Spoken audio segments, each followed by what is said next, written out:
મુખ્યમંત્રી ભૂપેન્દ્ર પટેલનો ખડગે પર પ્રહાર। આપણે બધા ભણેલા ગણેલા છીએ, એ તો કોંગ્રેસના પ્રમુખને નથી ખબર। સીએમ ભૂપેન્દ્ર પટેલે ભાજપના સ્થાપના દિન નિમિત્તે કમલમમાં સંબોધનમાં મલ્લિકાર્જુન ખડગેના વિવાદિત નિવેદન પર પ્રહાર કર્યા હતા।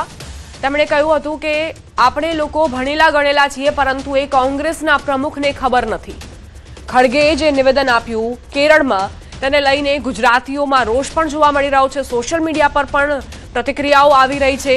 ખડગેનું કહેવું હતું કે ગુજરાતના લોકો શિક્ષિત નથી અને એટલે જ તેઓ આ પ્રકારે બીજેપી પર ભરોસો કરે છે, વિશ્વાસ કરે છે। હવે આ જ નિવેદન બાદ મુખ્યમંત્રી ભૂપેન્દ્ર પટેલે પોતાની પ્રતિક્રિયા આપી છે, પ્રહાર કર્યો છે કોંગ્રેસના પ્રમુખ પર કે તેમને નથી ખબર, પરંતુ આપણે તો ભણેલા ગણેલા જ છીએ।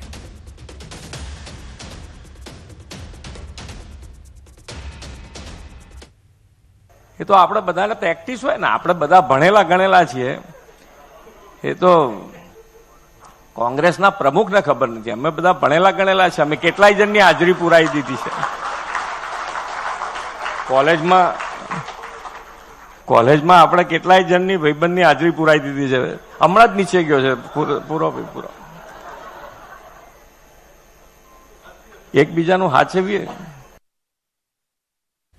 ખડગેના વિવાદિત નિવેદન સામે ભારે રોષ। જગદીશ વિશ્વકર્માએ પ્રતિક્રિયા આપી ગુજરાતની જનતાનું અપમાન કર્યું છે। ગુજરાતની જનતા જડબાતોડ જવાબ આપશે। દેશ વિદેશમાં વસતા તમામ ગુજરાતીઓની માફી માંગે। ગુજરાતની જનતા ક્યારે માફ નહીં કરે।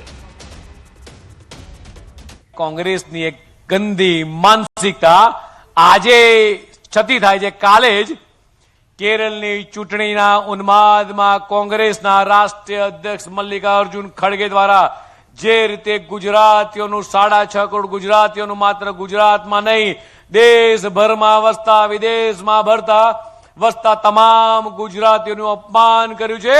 આ અપમાનનો બદલો આ તમામ ગુજરાતીઓ આવનારા દિવસોમાં ચોક્કસ લે। જે તેમણે ગુજરાતીઓને અભણ કીધા છે, જે તે મૂર્ખ કીધા છે, આ ગુજરાતની 6.5 કરોડ જનતા એ ક્યારેય માફ નહીં કરે। આ દેખાય છે કોંગ્રેસની માનસિકતા। કોંગ્રેસના રાષ્ટ્રીય પ્રમુખે ગુજરાતીઓનું અપમાન કર્યું। મલ્લિકાર્જુન ખડગે ગુજરાતીઓને અશિક્ષિત કહ્યા, અભણ કહ્યા, ગુજરાતીઓને અભણ અને મૂર્ખ ગણાવ્યા। કેરળ વિધાનસભા ચૂંટણીના પ્રચારમાં બફાટ કર્યો। પીએમ ગુજરાતમાં અભણ લોકોને મૂર્ખ બનાવે છે, એવું નિવેદન આપ્યું હતું ખડગેએ। મોદીજી, વિજય, you both can fool people who are illiterate in Gujarat or in other place, but you can't fool Kerala people. ખડગેના બફાટ પર સાંસદ ધવલ પટેલના આકરા પ્રહાર। અમિત ચાવડા અને તુષાર ચૌધરીને ખુલ્લો પડકાર। તેમ ગુજરાતની સાથે કે વારંવાર અપમાન કરનારી કોંગ્રેસ સાથે તેવો સવાલ પૂછ્યો છે।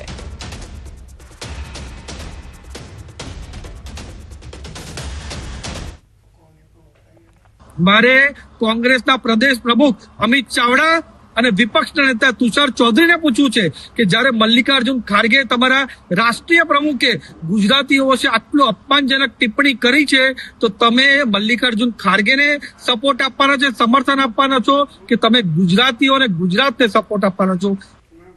ખડગેના નિવેદન મુદ્દે પ્રદેશ ભાજપના પ્રવક્તા ડોક્ટર અનિલ પટેલનું નિવેદન। ગુજરાતીઓનું અપમાન કરવું કોંગ્રેસની ગળથૂથીમાં છે। ગુજરાતની જનતા સ્થાનિક સ્વરાજની ચૂંટણીમાં કોંગ્રેસને જવાબ આપશે।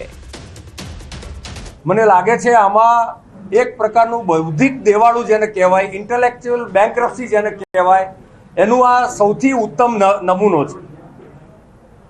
ખડગેજી અને રાહુલજીની કોંગ્રેસની જે પરંપરાગત પદ્ધતિ રહી છે, એમાં ગુજરાત અને ગુજરાતીઓનું અપમાન કરવું એ એમની ગળથૂથીમાં છે। તો ગુજરાત અને ગુજરાતીઓ એમને આંખમાં કણાની જેમ ખૂંચે છે। હું ખડગેજીના નિવેદનને નિંદનીય ગણું છું અને ગુજરાતની પ્રજા 6.5 કરોડની પ્રજા આ સ્થાનિક સ્વરાજ્યની ચૂંટણીમાં આ કોંગ્રેસને જવાબ આપશે। અમદાવાદના વાડજ વિસ્તારમાં આવેલી સૌરભ સ્કૂલમાં ફી મુદ્દે વિવાદ ઉભો થયો। વાલીઓ દ્વારા આક્ષેપ કરવામાં આવ્યો છે કે છેલ્લા સેમેસ્ટરની ફી ન ભરનાર 20થી વધુ વિદ્યાર્થીઓને પરીક્ષા આપવા દેવામાં આવ્યા નહોતા અને તેમને શાળામાં બહાર ઉભા રાખવામાં આવ્યા હતા। ઘટનાને લઈને વાલીઓમાં રોષ ફેલાયો. જોકે શાળા સંચાલક દ્વારા આ તમામ આક્ષેપોને નકારી કાઢવામાં આવ્યા. તેમનું કહેવું છે કે કોઈ પણ વિદ્યાર્થીને ફીના કારણે બહાર બેસાડવામાં નથી આવ્યા અને તમામ વિદ્યાર્થીઓએ આજે પરીક્ષા આપી છે. હાલ આ મુદ્દે વાલીઓ અને શાળા વચ્ચે તણાવનું વાતાવરણ સર્જાયું છે. એકચ્યુઅલીમાં મેં એવી રિક્વેસ્ટ કરી કે મેં કીધું હું 24 કલાકની અંદર ફી ભરી જાઉં છું, અત્યારે તમે એક્ઝામ આપવા દો. ત્યારે એ લોકોએ અંદર મારી બે ડોટરને મોકલી. બાકી જે લોકો બિચારા બીજા છોકરાઓ હતા એ લોકોને તો બહાર જ ઊભા રાખેલા અને એ લોકોને જે લોકોના પેરેન્ટ્સ આવ્યા ને એ લોકોને अंदर जवा दीदा, फी भरी ये लोगों ने अंदर जवा दीदा, बाकी बधाने बाहर उभा रखा था 8:30 સુધી. जो बच्चे का फी बाकी था वो कॉल किया है, बट सारे बच्चे एग्जाम देंगे. आज भी दिया है, कल भी देंगे, पूरा शेड्यूल के हिसाब से देंगे. ऐसा कोई नहीं है कि हमें भी पता है कि ऐसा नहीं हम रोक सकते बच्चों को, और बच्चों देंगे.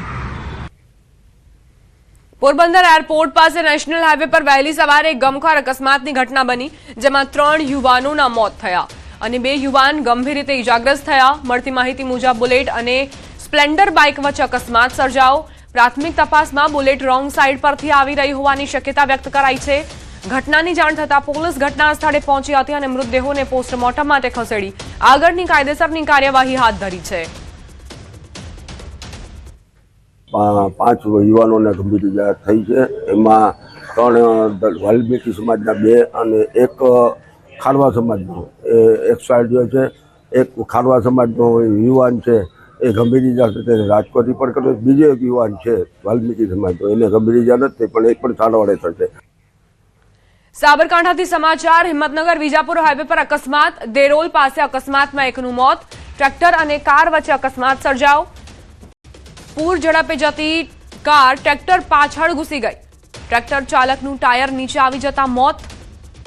અકસ્માતમાં 2 લોકો ઘાયલ થતા સારવાર માટે ખસેડવામાં આવ્યા છે.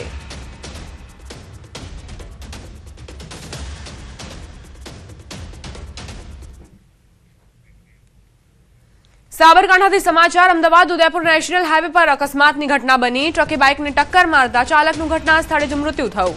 અન્ય 2 લોકો ઘાયલ થતા સારવાર માટે ખસેડાયા. ગામભોઈમાં રણાસણ ચોકડી નજીક ઘટના બની છે. સાબરકાંઠામાં ટ્રકે 2 લોકોને ઘાયલ કર્યા છે. ટ્રકે બાઇકને ટક્કર મારતા ચાલકનું ઘટના સ્થળે જ મોત થયું અને અન્ય 2 વ્યક્તિ ઇજાગ્રસ્ત થયા. ગામભોઈમાં રણાસણ ચોકડી નજીક આ ઘટના બની. ટ્રક ચાલકની બેદરકારીના કારણે આ અકસ્માત સર્જાયો, જેમાં એક વ્યક્તિએ પોતાનો જીવ ગુમાવી દીધો છે. વારંવાર આ અકસ્માતની ઘટનાઓ અને તેમાં ચાલકોની બેદરકારીના કારણે અન્યને જીવ ગુમાવવો પડે છે. સાબરકાંઠામાં પણ એ જ થયું.